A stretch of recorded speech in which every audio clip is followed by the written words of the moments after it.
we decided that since there was some metal in those analyses that we got back from Galbraith, that it might be worthwhile to look at the boat with a metal detector. So, remember you had expressed a desire to be there when we checked this out, and you were there. Yeah, we got some real positive readings, didn't we? Yeah. As we went up and down the long direction of Right. the formation.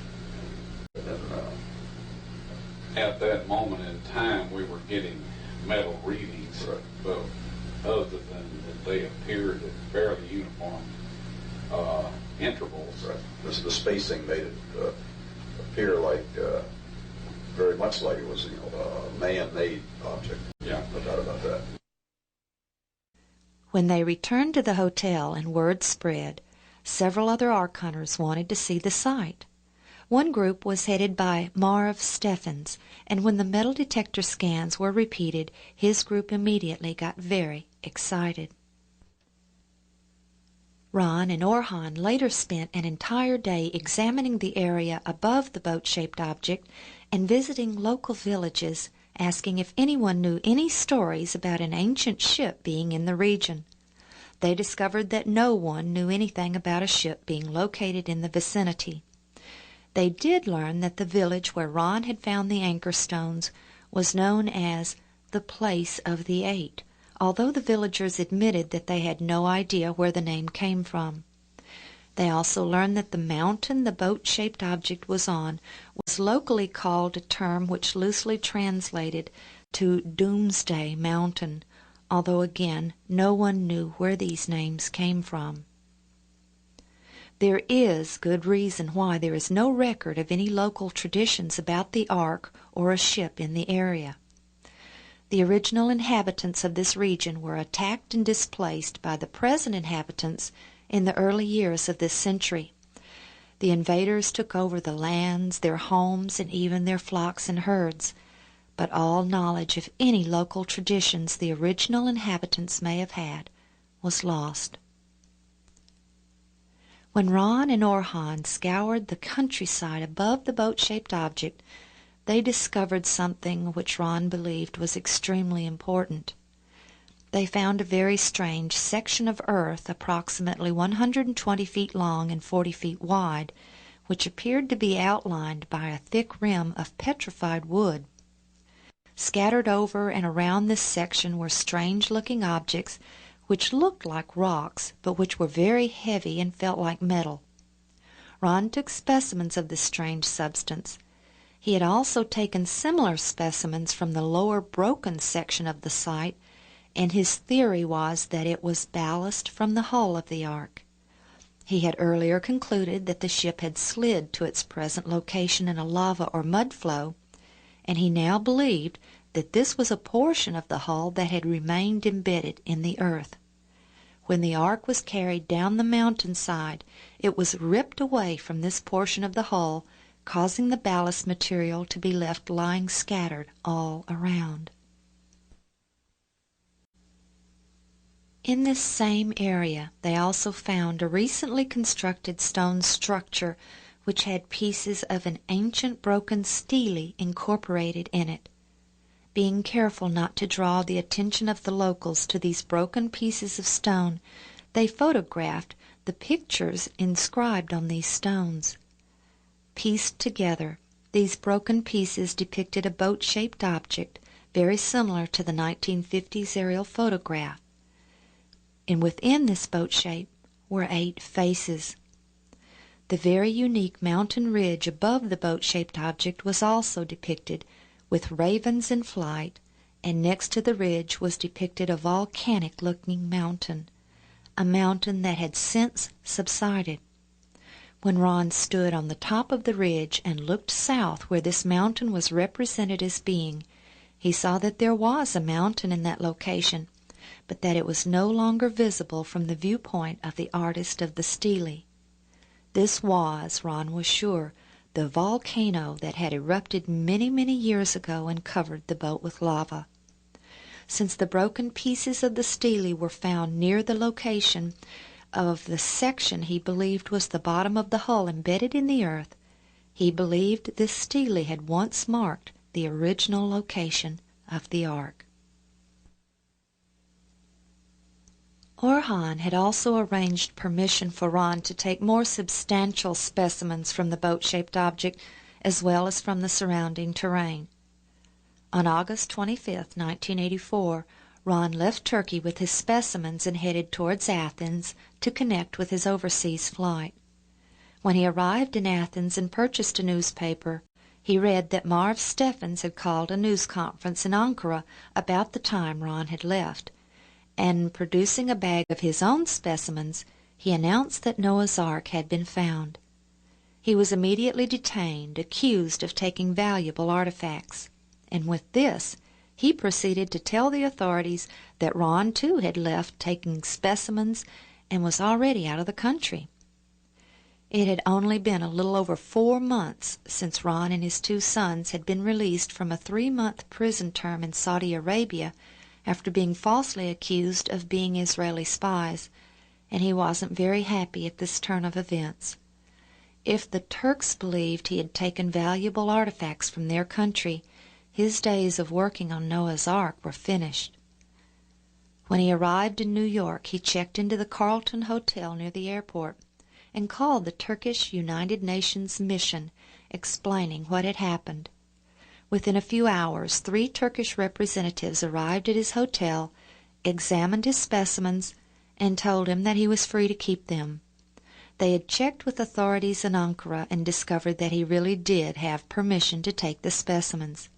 He was exonerated of the charges, but only after the whole event had made the newspapers and Ted Koppel had called him a thief on Nightline.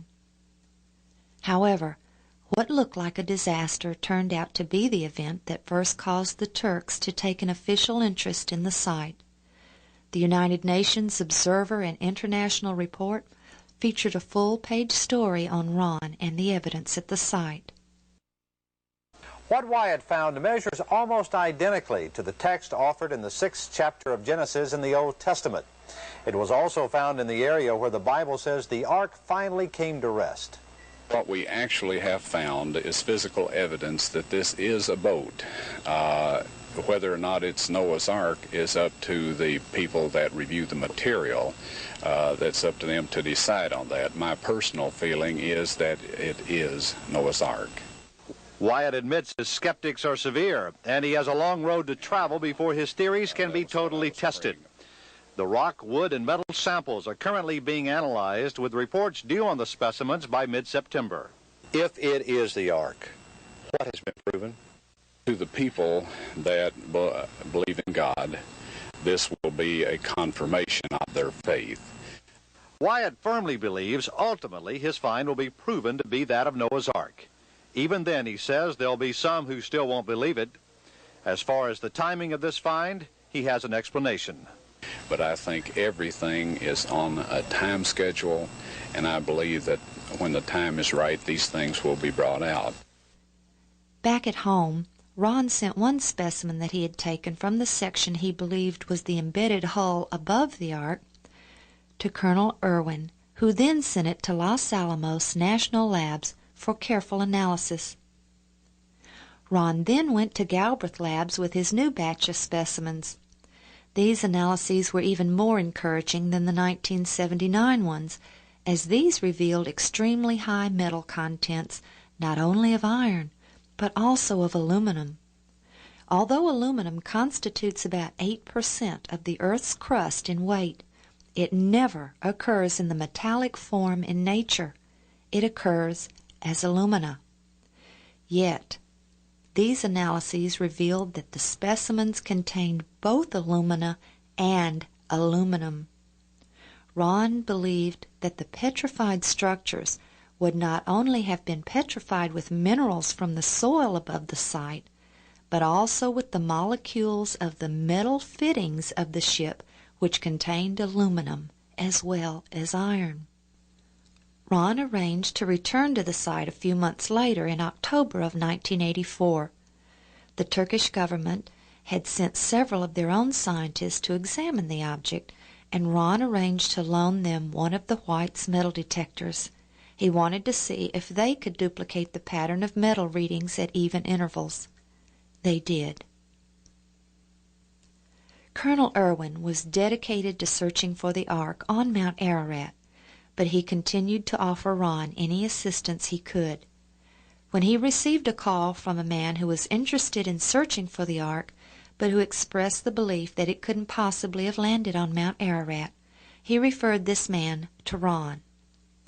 Early in 1985, Dave Fassel called Ron.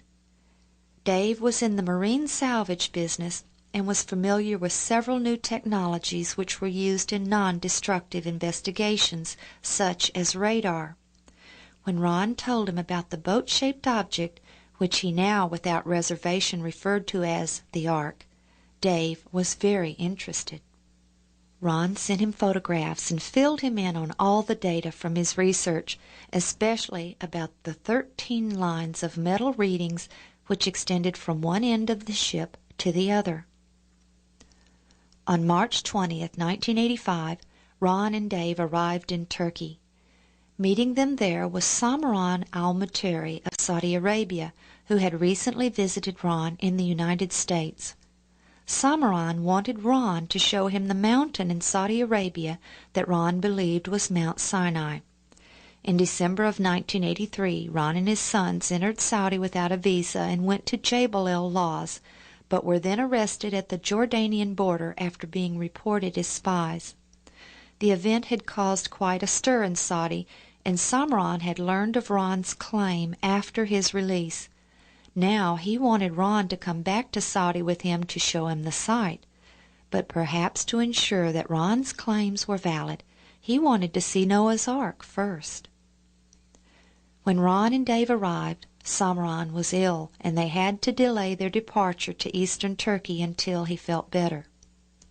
During this time, Mine Unler arranged for them to meet with Dr. Ekrem Arkugal, Turkey's leading archaeologist, world-renowned for his excavations of the Hittite Empire in Turkey. Familiar with both Ron's research and the reports of the Turkish scientists from the fall of 1984, Dr. Arkugal made the following statement. May I congratulate you for that great success, really. Thank you, sir. I believe it is an ancient remains of an old ship. This, since the earthquake pushed it up, the wood, you see, is eroding out, and it must be covered quickly also, because we're losing much. It must be preserved. It must be preserved. These are the remains, which are at any rate remains of a ship. Yes. Things had changed a great deal in the past 8 months. Ron now had liaisons who made his arrangements with the proper officials and acted as translators.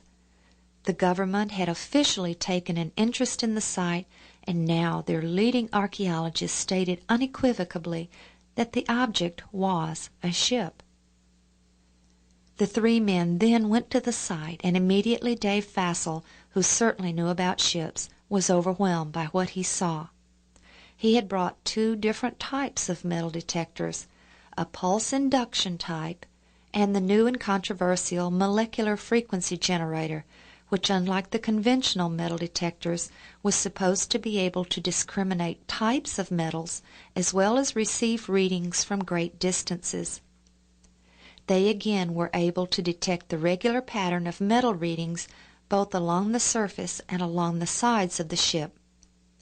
Ron then took them to see the anchor stones in the village as well as the old stone house and the tombstones.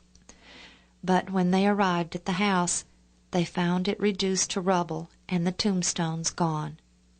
Where the tombstones had once rested was now a hole partially refilled. Ron was devastated. From that point on, he was very careful not to draw attention to anything of interest for fear of it being destroyed or removed. Samaran, by now very excited, then arranged for Ron as well as David to go to Saudi Arabia. But before they left, Mine Unler arranged a meeting for Ron with all of the Turkish ministries involved in about 2 weeks, and he would formally present the results of his research and his plans for future investigations.